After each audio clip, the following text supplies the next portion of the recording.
নমস্কার, আমি অঙ্কুর। শুরু করছি পলিটিক্স। যে খবরে নজর রাখব তা বাংলাদেশের খবর। বাংলাদেশের যে খবরের দিকে আমরা গত অগাস্ট মাসের পর থেকেই বিভিন্ন কারণে বাংলাদেশ বারবার খবরের শিরোনামে, এবং সেই বিষয়ের মধ্যে অন্যতম একদিকে আমরা সাম্প্রতিক অতীতে দেখেছি বাংলাদেশের যে অন্তর্বর্তী প্রশাসন, তার প্রধান উপদেষ্টা, সেই উপদেষ্টা মোহাম্মদ ইউনূসের পক্ষ থেকে আগেই ঘোষণা করা হয়েছিল যে বাংলাদেশের যে নোট রয়েছে সেই নোটে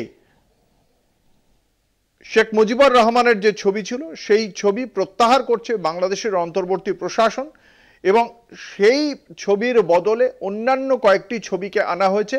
নতুন নোট ছাপা হয়েছে।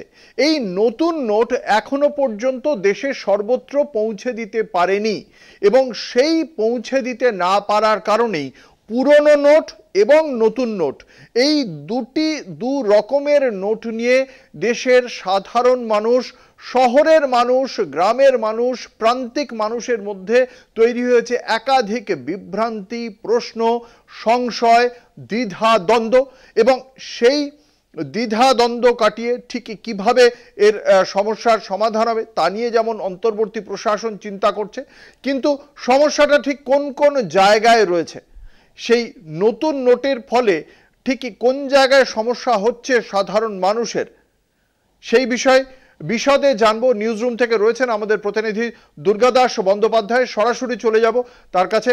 দুর্গাদাস, বাংলাদেশে এই যে নতুন নোট ছাপা হয়েছে, যে নোটে শেখ মুজিবুর রহমানের আগে যে ছবি ছিল সেই ছবি প্রত্যাহারও করা হয়েছে, সেই নতুন নোট আসার ফলে ঠিক কি সমস্যা তৈরি হয়েছে দেশের সাধারণ মানুষের মধ্যে, শহরে এবং গ্রামে ঠিক কি কি প্রশ্ন, সংশয়, দ্বিধাদ্বন্দ্ব তৈরি হয়েছে, বিশদে জানাও।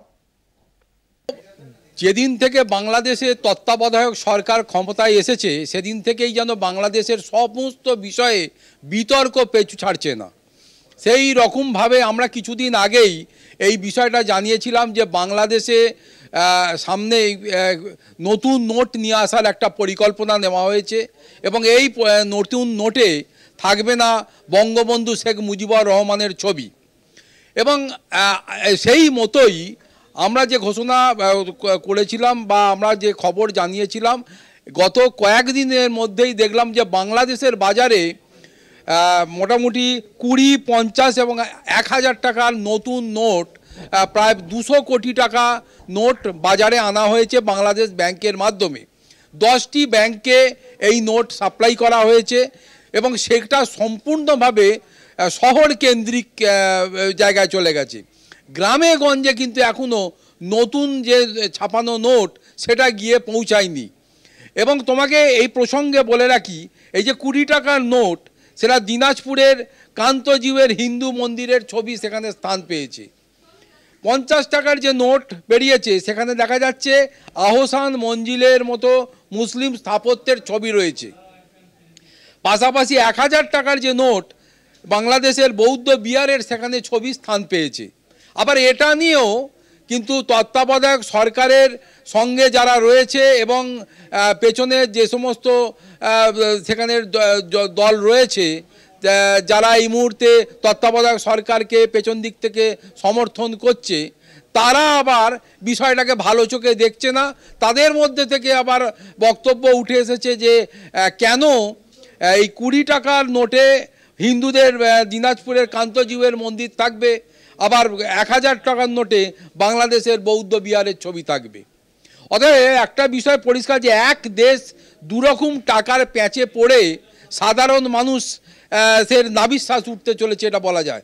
এবং সবথেকে বড় কথা, সামনেই তুমি জানো যে বকরিদ আসছে এবং বকরিদের কেনাকাটা চলছে। শহরের মানুষের হাতে যদিও বেশ কিছুটা প্রয়োজনীয় নতুন নোট থাকলেও গ্রামগঞ্জের মানুষের হাতে সমসংখ্যক কিন্তু নতুন নোট পৌঁছায়নি। তাদের কাছে একটা প্রশ্ন, এখনো পর্যন্ত অন্তর্বর্তী প্রশাসনের পক্ষ থেকে কি একথা ঘোষণা করা হয়েছে যে পুরনো নোট দিয়ে বিকিকিনি হলে সেই বিকিকিনি খুব একটা, মানে সেই বিকিকিনির কোনো মূল্য থাকছে না, মানে পুরনো নোটকে তো বাতিল করেনি অন্তর্বর্তী প্রশাসন, তাহলে প্রান্তিক মানুষ, সাধারণ মানুষ পুরনো নোট নিয়ে এই সংশয় তাদের মধ্যে কেন রয়েছে? দেখো, এই বিভ্রান্তির কথা তত্ত্বাবধায়ক সরকারের কানে গিয়ে পৌঁছানোর সঙ্গে সঙ্গে একটা বিষয় তারা করেছে, তারা ইতিমধ্যেই ঘোষণা করেছে যে পুরনো নোট, নতুন নোটের পাশাপাশি পুরনো নোটেও বিকিকিনি করা যাবে এবং মানুষ কিন্তু এটা ব্যবহার করতে পারবে।